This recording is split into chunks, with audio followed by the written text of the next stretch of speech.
hello, this is me. I'll tell a story of how me and Trine went to Augmented World Expo, which we were actually on the first plane that went to the United States, more or less from Europe, when the borders reopened on the 8th of November. We got in, everything was cool. So roughly, I just thought it's interesting maybe because it is probably the most, one of the top XR events in the world, to give a quick overview of what we did there, why and what it's like. Maybe if some of you are thinking how to hack parties in conferences, maybe we have a few tips, I don't know. Feel free to interfere at any point, and Trine as well if you have any comments. If something, you remember something differently or whatever, Okay. just say so. Alright, and this will mainly be in photos. So why we went, Trine is I think a year or fairly new in the kind of XR landscape and business, so she just wanted to know what's up, get to know, connect, and actually the conference is really great. Like you can basically, there's like a Snap CTO walking over there, and if you have an actual question about some lens you want to build or whatever, you can actually go talk to the guy, he's going to talk to you. Obviously, not everyone's there like that, but a lot of the really big names are, and they're really accessible, and this grassroots conference has been going since 2009. I don't know how they could do XR before there was Oculus or anything, but it's possible. And actually I had been 2 years before, so I was just happy to go back, and now as well, stuff I do with photo class and also EVR, and also a little bit on the investment front. It's interesting to know, talk to people. Because a lot of this connection to make are kind of serendipitous, so you just start talking to people and you have no idea that it's going to be useful or not, but you end up in really surprising places because the quality of people is really good. And yeah, so roughly a bunch of people, AWE, that's the main hall. It's bigger than that, just wanted to give a little vibe here. So just want to also bring out that it's a little bit quirky. That's why I think it maintains this very cool kind of appeal, a bit like a homey feeling almost. Like the main guy, the main face of it is Ori Inbar, who's been running it, and he always does some a little bit weird stuff. Like last year he was online and he teleported back his head from 2030 as a hologram. And that head was telling how it's all amazing in 2030 and XR is everywhere, and it's like all these industries he was describing how it's like really being used. And there's always this weird stuff like that, a little bit quirky, but at the same time it's also very much business focused. So you'll see on the right there, and there's a lot more of the screens of exhibitors and startups that are participating, and they have really kind of strong focus on actually getting the business results you want out of XR. So you don't just use it because it's cool.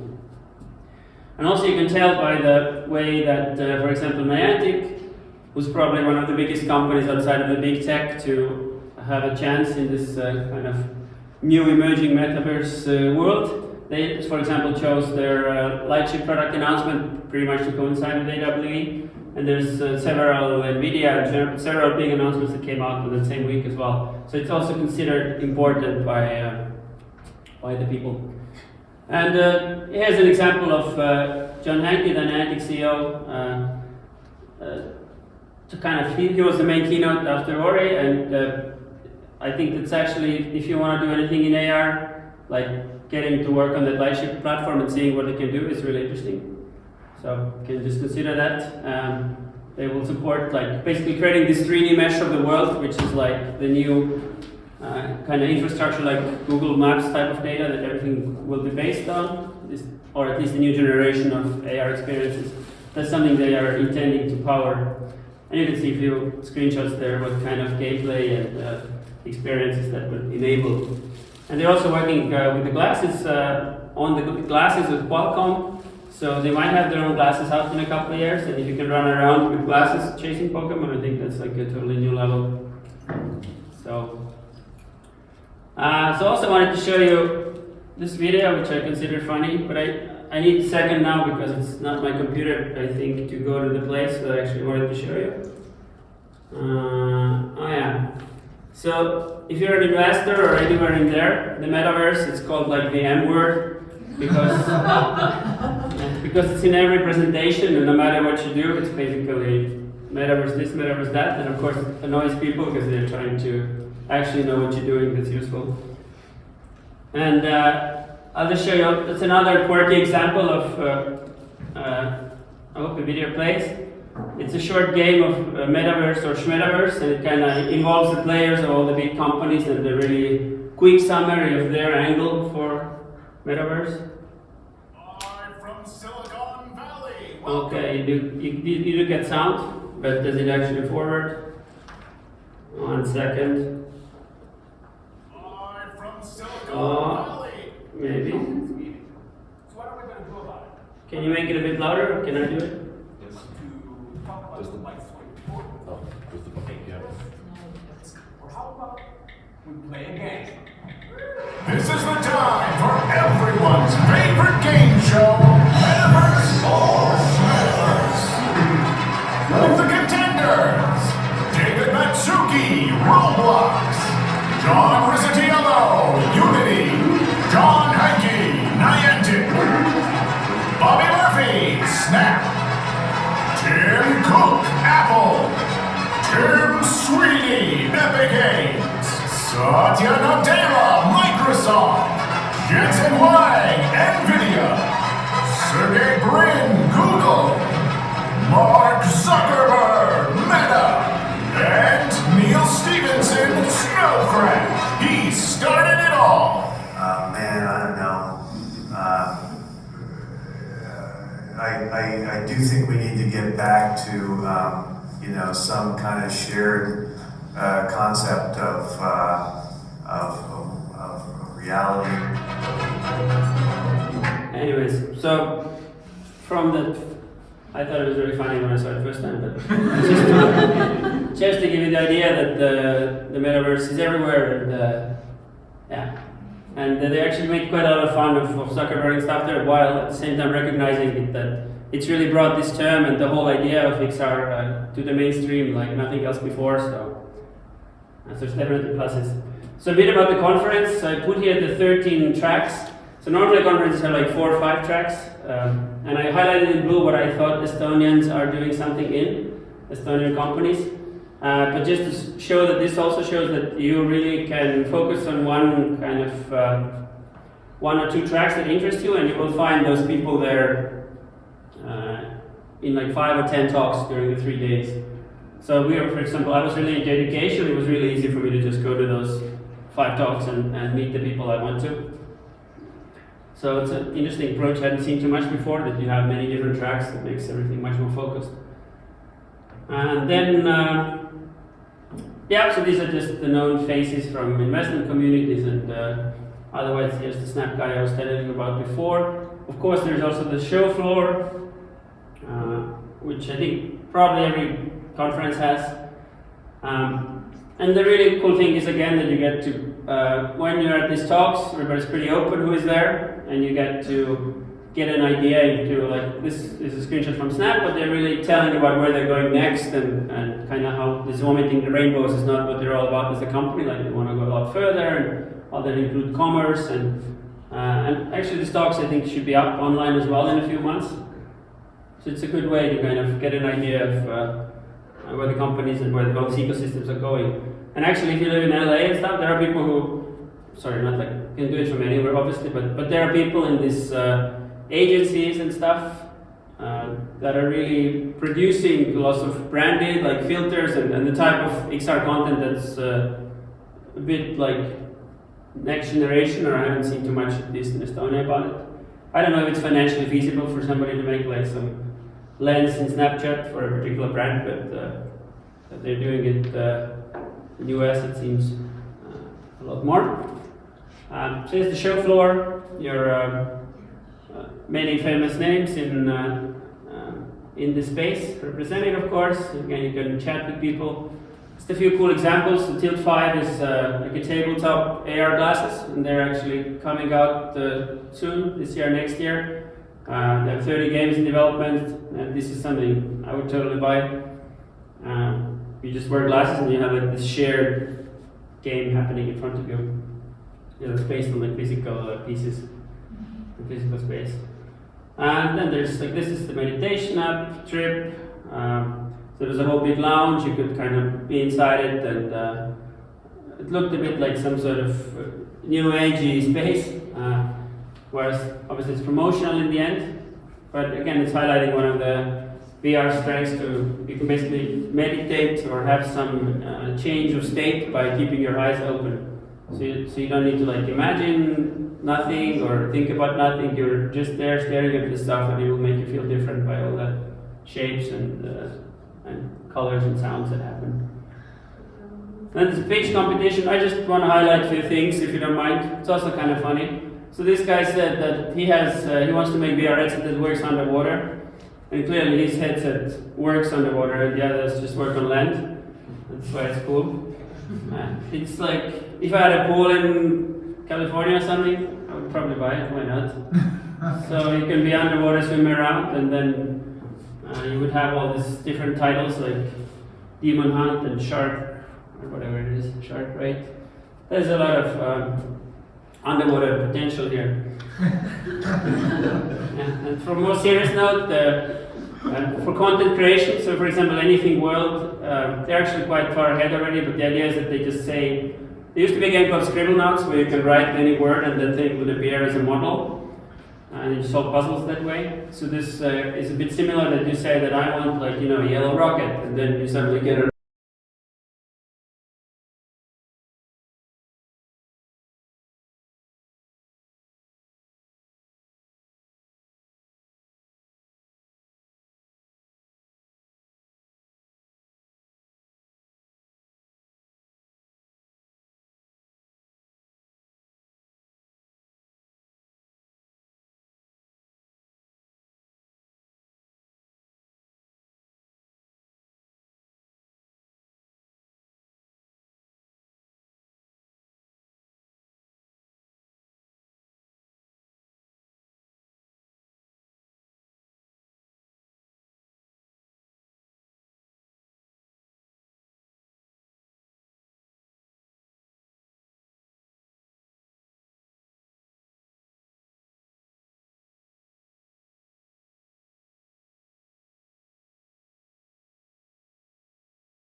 some governance, other things.